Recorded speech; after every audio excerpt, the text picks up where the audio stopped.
There. This is normally not part of the Power Punch topic, but I like discussing it because you guys are millennials and you're supposed to be prepared. For others, I've already presented this, I think in the last batch, right? It's about navigating the future of work. Right. The reason why I discussed this is so that you would have clarity about what's going to happen in the next few years. Say next few years. And I'm surprised because I actually checked some information from the World Economic Forum, and they're actually coming up with new statistics that they thought would be happening by 2030, and those that they thought would be happening by 2025 have already happened this year. So they're saying that the ones they declared would be happening by 2020 will be happening by 2025. Like that? And when they said this several years ago, but it's already happening today. Right? Navigating the future of work. By 2025, more than half of the world's workforce will be automated. Right? They will no longer be done by humans. Automated. Is that scary? Well, that's the future that we have. You're not supposed to be scared, but you're supposed to be prepared. Say prepared. The question right now is, are you prepared? All right. What really created the major change is technology. Yes? Looking back, all right, technology era are characterized by exponential growth and connectivity. Whenever technology is introduced to the business landscape, it would create, exponential changes in business. Back in the 1970s, when technology core, and we heard about mainframes and those stuff, right? Ang laki-laki, buildings, yung mga mainframes nila, tama ka? Do you know that the mainframes that they used, that your iPhone 4S, do you still remember? The first model that introduced Siri? Do you know that iPhone 4S is more powerful than the mainframes that they used to launch Apollo 11? Your iPhone 4S was more powerful. And your iPhones right now, Samsung including, are more powerful than those. And ngayon, nasa kamay na lang natin, wala na sa building. Hindi na agency ang may hawak, tao na ang may hawak. We are in an age today where a group of people, 5 to 10 people, can already handle what big corporations could handle before. We are in an age today where a company or a very organized group or organization can already do what the government used to do. Are we here? So grabe na yung exponential changes of people are enabled because of technology. 1980s was technology enablement. So it was introduced to offices natin. And then it was brought to our homes in the 1990s with PC revolution. 2000 was internet revolution. 2010 was the rise, the beginning of mobile technologies. Yes? So where are we now in 2020? They call that the exponential age. Alright? Artificial intelligence sensing and many, many more. Smart homes, so on and so forth. Last year, November, the World Business Forum had this invitation sent to major business leaders. And they said, welcome to the exponential age. So we are now, it's the end of the information age, and we have entered a new age. It's called the exponential age. So welcome to the exponential age. All right? Exponential because the changes that will be happening is exponential. This is linear. That line is linear, right? If the change is happening, 1, 2, 3, 4, 5, it gets exponential when it looks like this, right? At first, these exponential technologies are performing under linear technologies or operations, but eventually they overtook them, right? Nag-mount up lang, nag-overtake. So makikita mo yung changes nila is 1, 2, 4, 8, 16, 32, 64, 1, 2, 8, 2, 65. So it's growing, the change is growing in terms of exponential change, exponentially, but that is also true in terms of growth of companies that are dedicating and using exponential technologies. Okay? So nagkakaroon ng disruption ngayon kasi i-compare mo sa traditional companies dun sa mga kumpanyang employing exponential technologies, ang laki in terms of growth yung gap. Get that? And in terms of profitability as well. Okay? Some examples, the largest movie house owns no cinemas. Largest software vendors don't write their apps, Apple and Google, right?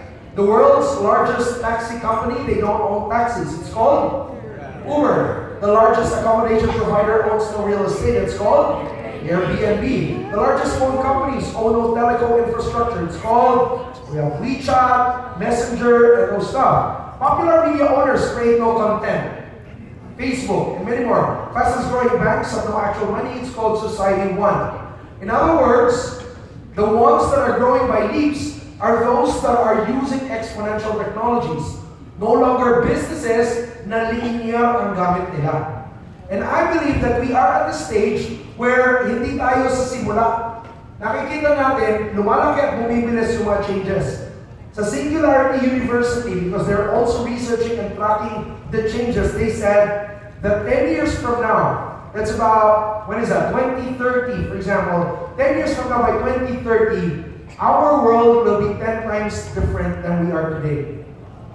By 2040, the world will be 100 times different than our world today.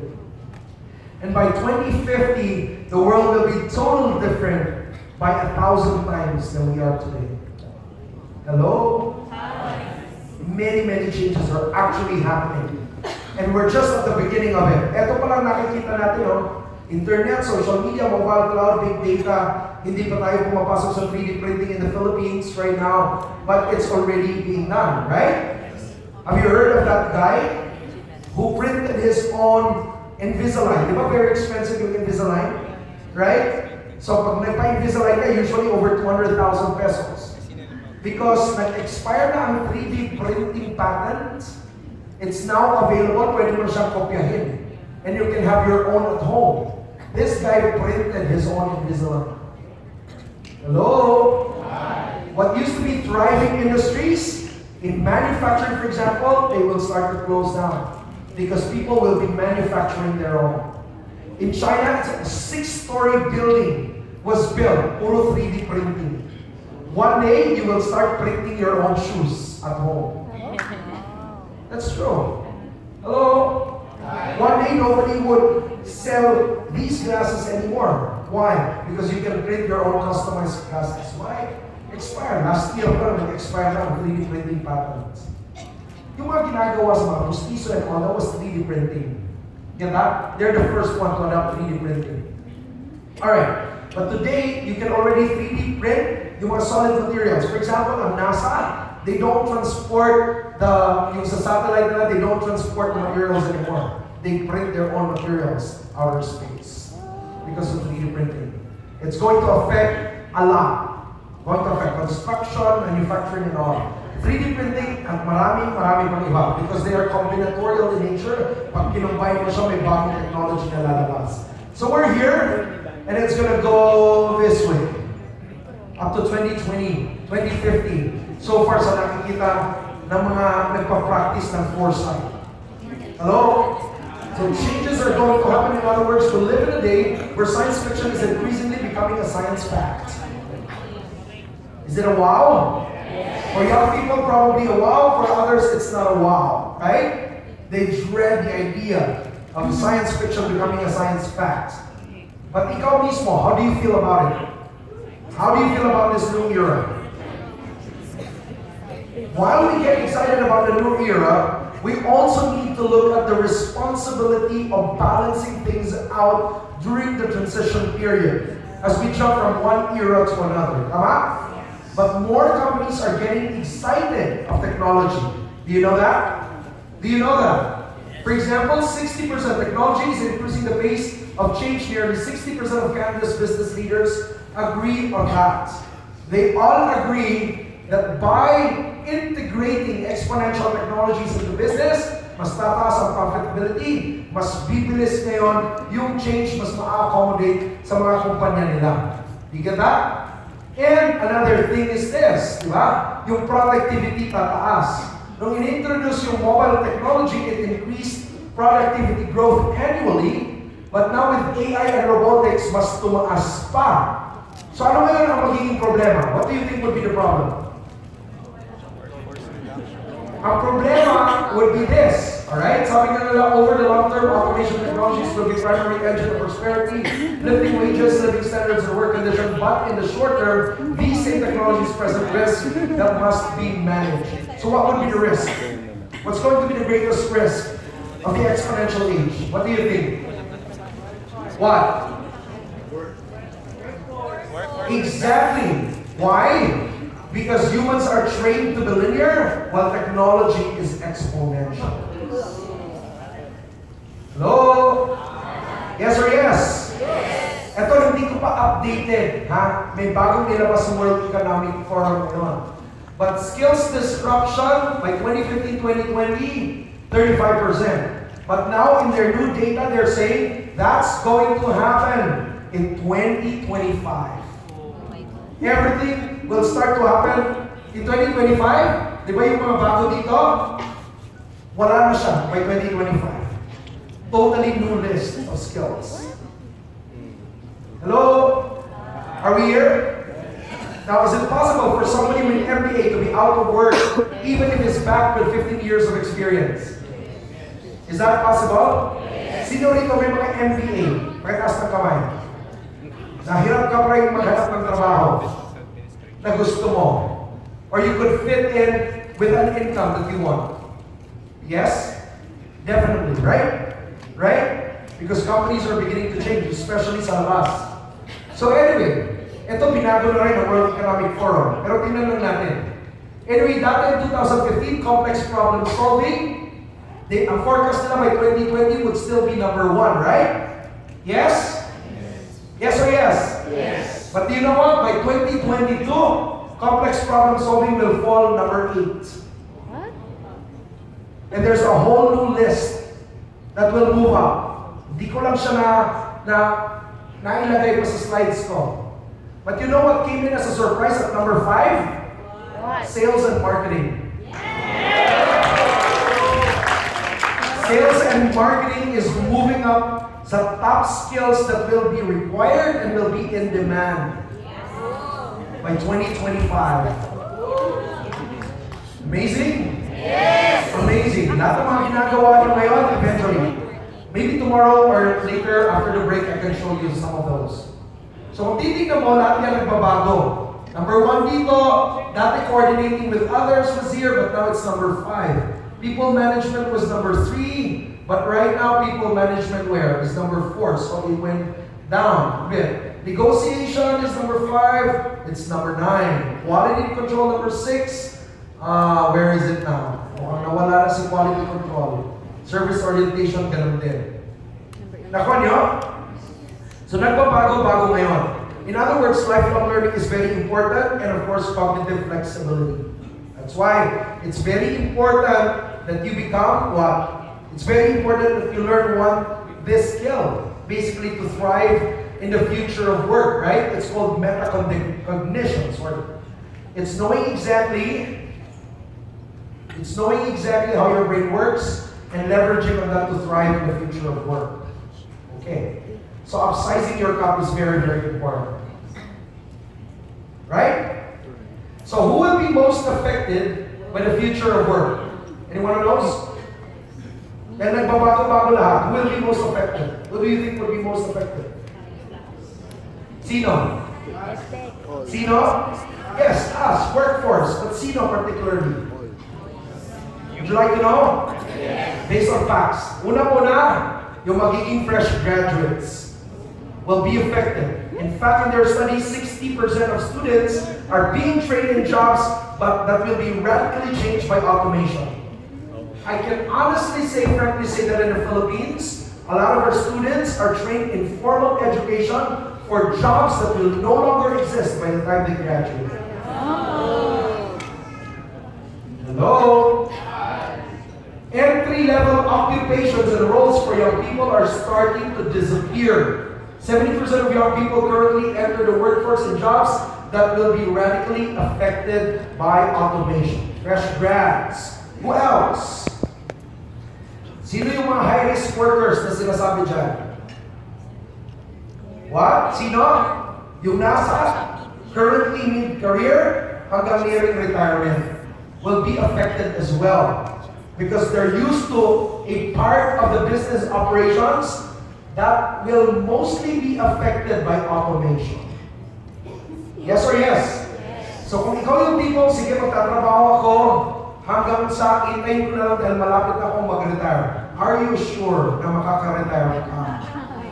Kasi kayo yung pinaka-less productive when companies start to automate and possible babayaran ka na lang para magkaroon ka ng early retirement, which is happening right now. Yes or yes? Yes or yes? Why? Because your jobs would no longer apply in the new business operations. High-risk workers. Ayan, currently mid-career and nearing retirement. So who will be most affected? Okay? According to Frey and Osborne, back in 2013, they said about half of today's jobs will likely be done by computers in a decade. Alright? McKinsey says up to 52% of work could be displaced by automation by 2030. An earliest adoption scenario. Do you think governments would adapt? Yes. You know, Australia, napabayaan sila. Di ba? Because they wanted to conservatively adapt. Tapos na pag-iwanan sila, kinumpare nila sa Switzerland, US, and others.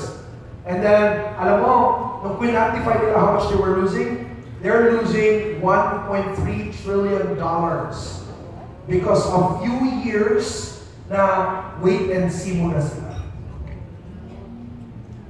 Hello? So now they're changing their strategy. When I was in Australia, one of those guys on our team is actually the head of, we call this, the head of the Ministry of Planning of Australia. And they have a early adoption plan already.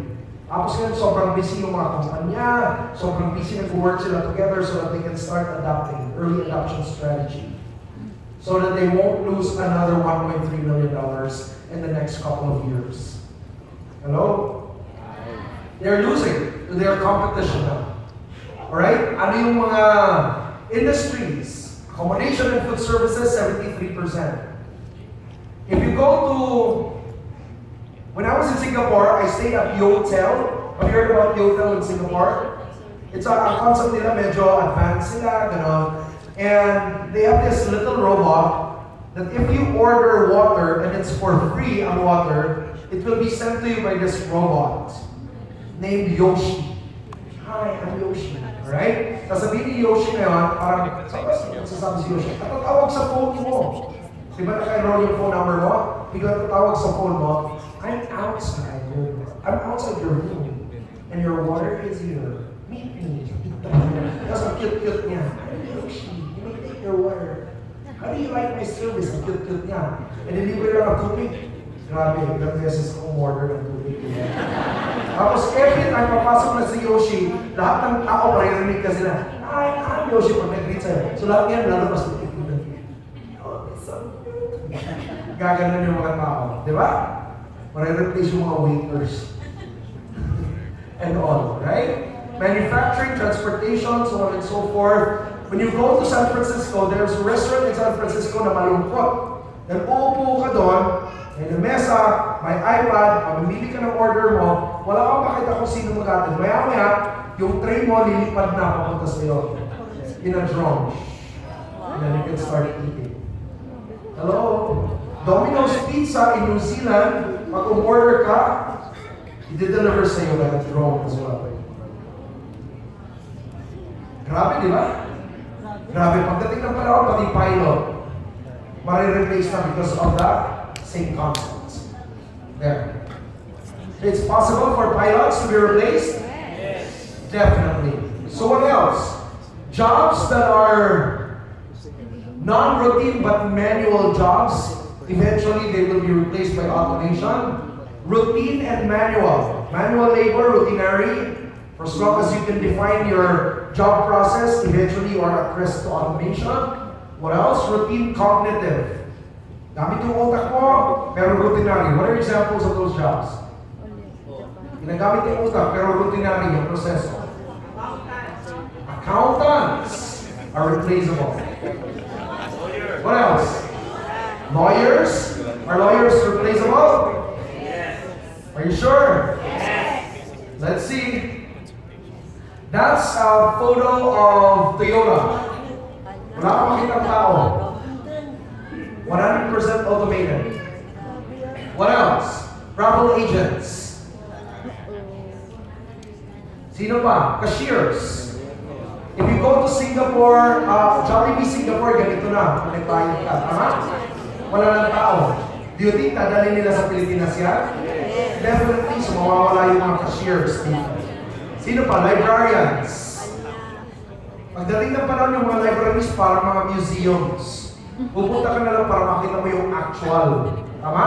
Pero usually, babasahin mo na electronic version. Bank tellers.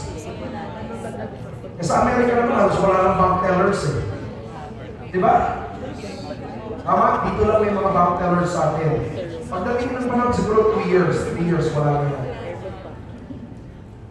So kung bank teller ka ngayon, mag-isip-isip ka na. Mobile phone lang katapat mo. Next, textile workers. Textile workers. Alright? If you go, for example, you can already see a lot of these textile workers and sewers in Thailand. They've automated, right? If you order a suit like this, sobrang dali, and then they would do it for you in a few hours. Then pupunta ka na lang doon, gusto mo i-refit siya ulit, tapos wait ka lang ng mga 1 hour, you get it again. Isn't that amazing? It's amazing, right? Print operators. Umpire and referees. So dalat natin sa mga umpire and referees, mawawala na. Automated na siya. Ito, sasakay pa ka ba kung automated yung pilot? Aeroplano. That's a photo of a successful landing. And now, di ba, nag-increase konti yung mga crash na konti dati. Ngayon, automation is getting in the way. Para sobrang accurate. What else? Drivers. Self-driving cars. Kailan naaabot sa Pilipinas yan? Naaabot yan. Totoo lang. Tama ba? Ay gusto mo naman ng gobyerno natin na tayo na lang yung walang drivers car. Manual pa rin. Kakaiba. Purpura. Next. Lumberjacks. Dirty jobs. Right? Dangerous jobs. Sila yung pinakaunang i-replace. Fast food workers. Hindi, yan, kahit ilang, ilang pancakes lulutuin yan. Tapos wala pong lead yan, hindi nagkakaset yan. You know the reason why McDonald's is moving towards automation? Dahil sa welcome. At first, yung McDonald's didn't want that because they didn't want, they offer nila mga jobs sa mga tao. Di ba mabababa sweldo nila? International level. Tapos at first, they didn't want that. And ngayon, dahil sa laging nagwe-welga and all, sa labas, yung mga McDonald's workers, di ba? Puso doon, dahil mabababa sweldo nila. Ngayon, McDonald's are beginning to think of replacing people in McDonald's stores. So they're beginning with those, as well as yung mga cashiers. Farm workers. Next time, social na yung mga farmers. Nasa air-conditioned room nila, habang kinokontrol nila lahat to. Hello? Or kaya nasa phone na lang nila. Parang ito farm bill lang. Yeah. Magaling, alam mo ba, when I was still studying a few courses at St. Clair University, pati yung design for warfare, mga military. In fact, maganda siya. Kaya lang ngayon, dinidetermine nila if 100% AI. Kung ano siya, autonomous AI or not. Yung dinidetermine nila. So pagdating na parang maglalaro na lang talaga. Yung gera. Wow, wala nang tao, di ba? Pero pwede rin AI kasi mas mabilis mag-design ng AI. But the question, ang pini-question doon, may mga debates, is it moral? What if mali yung magiging desisyon ng AI? Tama? What if yung programming niya, ito yun, yung pala civilian siya. Na circumstances, sinuot niya lang na ganito, and all tumatakbo siya, civilian pala siya. Hello?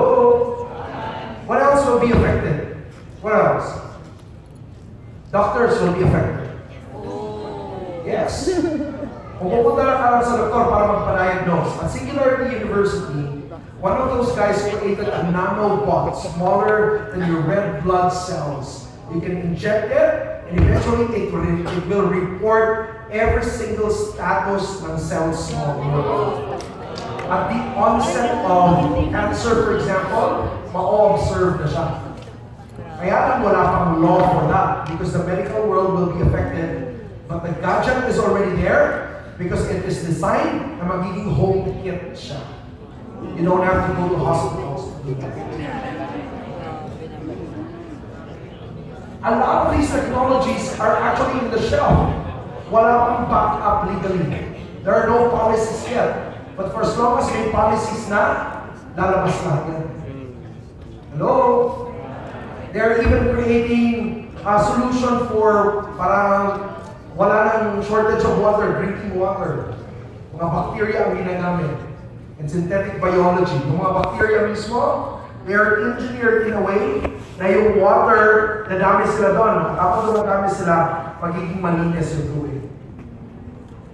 Amazing? Amazing, right? What else? Sewers. What else? Retail store workers. What else? Petroleum workers. Bakit maapekto ng petroleum workers? Why? Because the rise of renewable energy. Right? Ngayon, worldwide, mas marami na ang factories ng renewable energy kaysa fossil-based energy. In other words, yung mga malalaki sweldo sa petroleum companies na gano'n, dahan-dahan bumababa na siya. Are we here? Have you, what's his name? Sophia? Was it Sophia? Yes. In Saudi Arabia? What was the reason? Ba't nila ginawang, ano si Sophia? Citizen. Anyone who knows? Anyone who knows? Because in Saudi Arabia's statement that they will start to refocus their wealth from digging oil and well to robotics and automation. So going 100%. When I was in MIT, mga classmates ko pa ang nag-automate ng entire process ng government nila. Ang babata. Grabe. Ngayon, isang site na lang, no, not site, isang app na lang ang pupuntahan mo for all those kukuha ka ng permits and all sa entire Saudi Arabia. One place to visit, and that's it. Tapos ka lang. Kuha ka ng mga permit, na sunod-sunod, ano ka lang, sa app mo lang. Tapos, i-claim mo na lang ngayon yung papeles mo. All of those. All in one app. And these guys are very young. Sobrang mga bata. Financial analysts. Di ba? Yes. Kaya nga kung konti na lang tao ngayon sa Wall Street. Because mas mabilis to. Tama? Tapos global pang scope, not only in one market. What else? Virtual insurance agents. And by the way, I'm not talking about the future, I'm talking about the present. These are present technologies already. I'm not saying plans. These are not plans. Everything I showed you are present technologies. Hello? Sino pa? Real estate agents. Anong gagamitin technology? VR, virtual reality.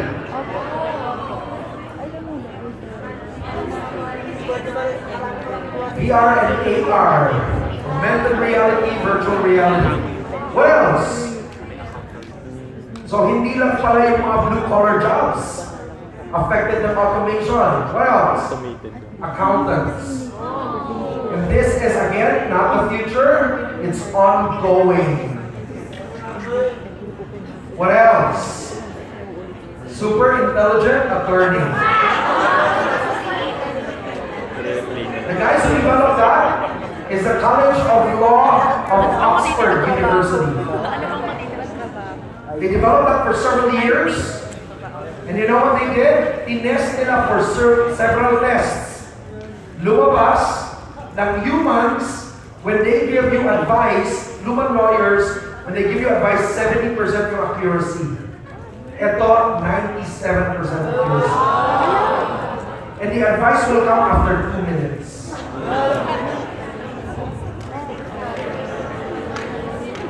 Hello?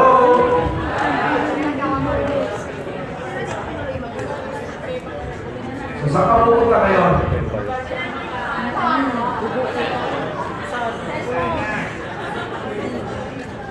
Maraming scientists na re-replace ang jobs nila, pero mas dumadami pa rin ang mga scientists pumapasok. Kasi mas maraming possibilities. What else? At sobrang dami pa. Tama ba? Sino pa kaya pwede maapektuhan? Na maaapektuhan in the next 5 years in the Philippines? Dramatically. Call center agents. That's 4 million jobs that will be affected in the Philippines. Ask me why it will be affected in the Philippines. Because we don't have the infrastructure yet. That's why nilalaban ng gobyerno natin yung bagong telecom company to provide the right infrastructure. Because whether we like it or not, we cannot advance because of limited infrastructure. Hello? Hi. You get that? So, mapag-iiwanan ng BPO. For example, right now, marami ng mga BPO, di ba? Minove na sa India. Because India is very aggressive in terms of their adoption strategy to technology. Yes? Yes? Ang mga naiwan dito, yung mga lower requirements sa technology ng mga jobs. But those jobs that are usually high-paying, wala na, kinuha na ng India. Super aggressive sila ngayon. Ang laki nito, di ba?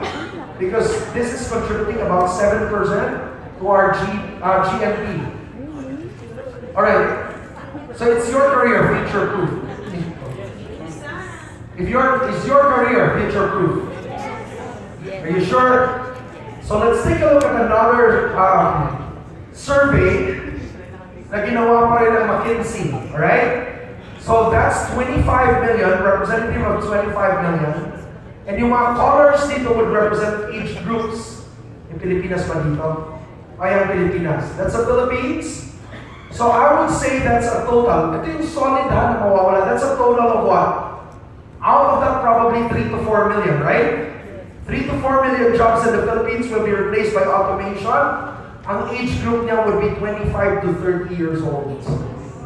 Workers 25 to 30 years old will be the ones that are mostly affected in the Philippines. Kaya kung ako ngayon ikaw, mag-prepare ka na. Pakisama sa katabi mo, mag-prepare ka na. Alam mo bakit? Ito mga change na to will eventually come like a tsunami. Tama? First gradually, and then suddenly. Wala pa naman eh. Wala pa ako nakikita. Pero may signs na. Tama ba? Marami namamatay sa tsunami kasi kahit may signs na, hindi pa rin aalis dun sa apektadong area. First, gradually, and then suddenly. So baka buka ka ng suddenly. Nako. At ganun din ang mga businesses, hindi lang mga careers. Yung mga businesses na nag-bankrupt, ang signs lalabas first gradually, and then suddenly. Tama ba? Yes or yes? So in today's world, we have a new story, new technology, new humanism. So the future of work requires new culture, new economy, new intelligence. And it's evolving. It's not fixed. Continually evolving. So you guys are young. Would you like an advance from somebody who's almost 50 years old? Is that okay? Yes. Do you want an advice from me? Yes. So I know you guys are very busy building your careers. My advice, if you cannot be the best of the best in your career of choice, then don't do it. Mag-usahan ka na lang. Totoo. Totoo. If you cannot be the best of in your career choice, don't do it anymore. Because eventually you'll be disrupted, you'll be gone. And when I say best of the best, I mean you're not competing against other Filipinos anymore. It's a global landscape, right? You have to be the best of the best in the world. You have to be able to compete with the standards in the world, not just in the Philippines. Why? Sobrang agresibo ng Pilipinas ngayon sa globalization, inviting a lot of investors. Do you think they will adjust their standards in the Philippines? They won't. They will upgrade their business in the Philippines so that it will go smoothly in the same way as their operations in advanced countries. Tama? Yes or yes? Otherwise, ang taas-taas ng cost nun. So if you cannot be the best of the best in your career choice, might as well don't do it. Do it later. You can do it later, but not now if you cannot. That's my advice. Otherwise, you'll be wasting time. Otherwise, you'll be chasing after the win. Na parang, okay lang ako, i-build up ko muna career ko, pagdating ng panahon, okay naman lahat, okay, kita na ako rito. I tell you, it's not gonna happen.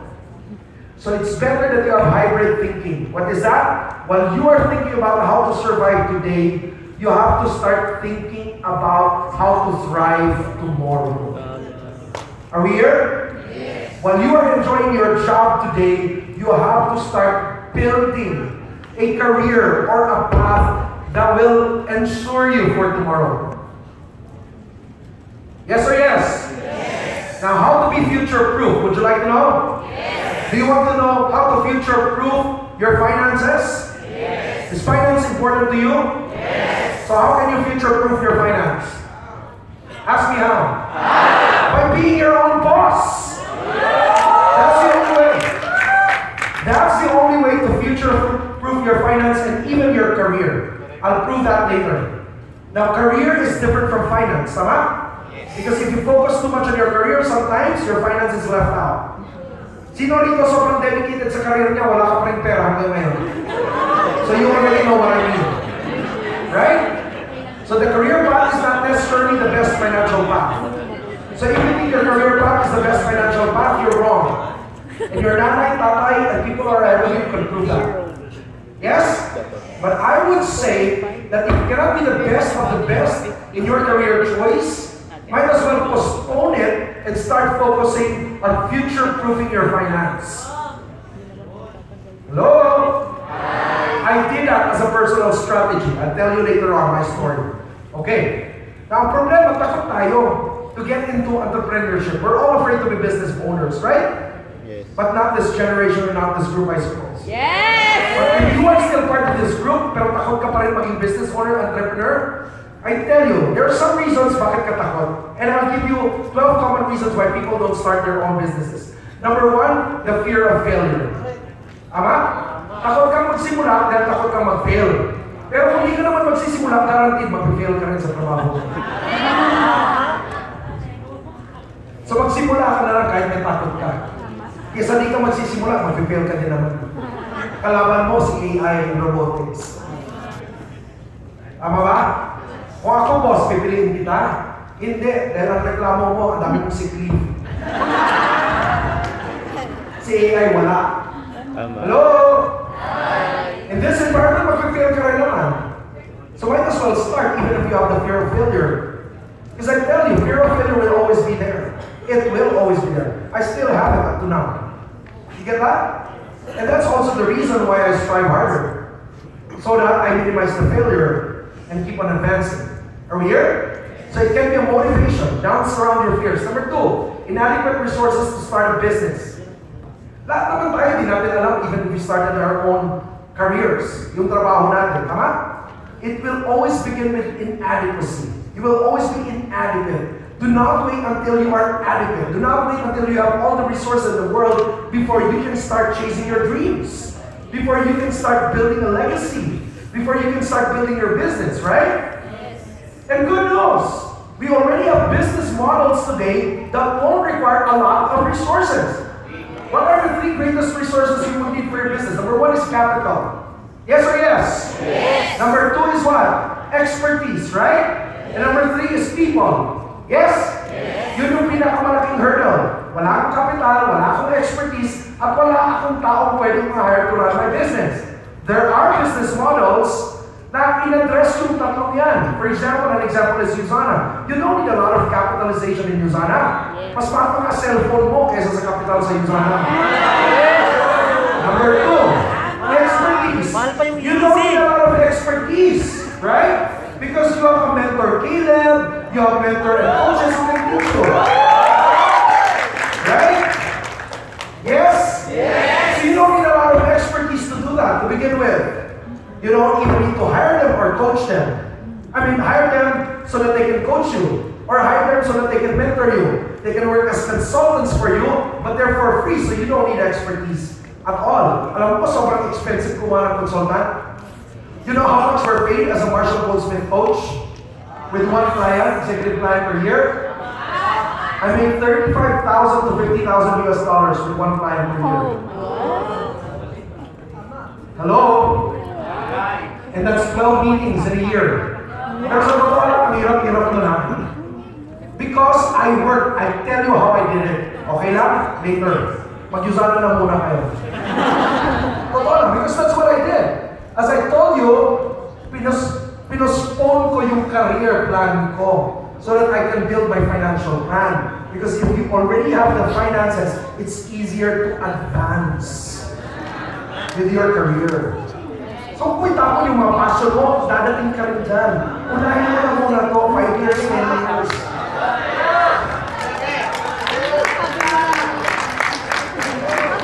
Huwag kayong gumawa ng maling move, I tell you. And if you're doing Usana, you're doing the right thing. I tell you my story later on. Bakit of all the coaches in the Philippines, I was the only one to be invited as an associate of Marshall Goldsmith. But I planned everything. I tell you. I did my own strategy. Number 3, no exposure to entrepreneurship. Hindi okay lang. Diba? Pagsimula ko sa trabaho mo, wala ka rin naman exposure. Lumaki pa rin yung trabaho mo. Pero hindi yung bulsa mo. Dito, magsimula ka na walang exposure, right? Matututo ka, pero magkakalaman ng bulsa mo. Number 4, don't want the stress of entrepreneurship. Mas stressful po pag nawalan ka na ng trabaho. Right? Yes? The stress of entrepreneurship is called eustress. There are 2 kinds of stress in the world. Number 1 is distress, which is negative. You get depressed and all. You have anxiety. The other one is eustress. And eustress is the stress you experience when you are growing. When you're going after a goal, that's eustress. You're growing. That's an important stress. You get that? Yes? For a plant to grow, you have to first plant it. Tama ba?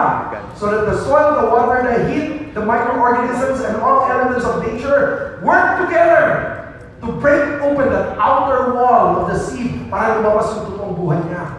Ganun ka rin. That's the stress of entrepreneurship. Para lumabas yung pagiging milyonaryo mo. Because it's not just about the money, I tell you. When you have the money and right intentions, you're powerful.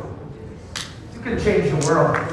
But if you have right intentions and you don't have the money, you can only be powerful if your solicitation is powerful.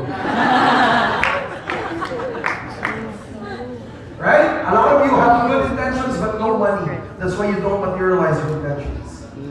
I'm not saying money is supreme and it's the most important thing, but giving it the right perspective, which is a tool for materializing your intentions, it's powerful, friends. Very powerful.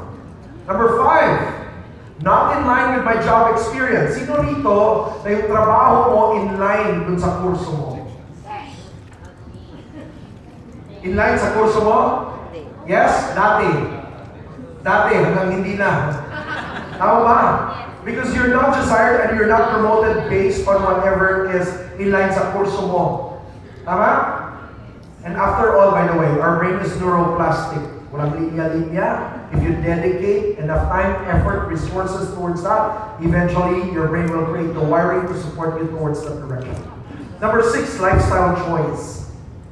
Mas gusto ko hindi ako entrepreneur. Mas gusto kong ganito lang eh. Sunod-sunuran lang ako sa boss ko. Mas gusto ko yung lifestyle ko na kahit may sakit pa nanay ko, pwede ko lang iwanan dahil kailangan ko na mag-report sa pamilya ko. Yun ang gusto kong lifestyle choice. Right? People would say, but I like the lifestyle like this. Ayoko ng entrepreneur. Yung entrepreneur, hindi siya predictable. Right? Pagiging entrepreneur, hindi predictable eh. Di ba? Kailangan mo magtrabaho kahit weekends and all. Right? Ngayon, pagiging empleyado, hindi rin naman predictable. Pero kailangan mo maging predictable. Ano ibig sabihin nun? Hindi predictable. Kailan magkakasakit nanay mo sa hospital. Hindi rin predictable kailan siya lalabas ng hospital. Pero predictable na hanggang 3 days ka lang pwede magkasakit.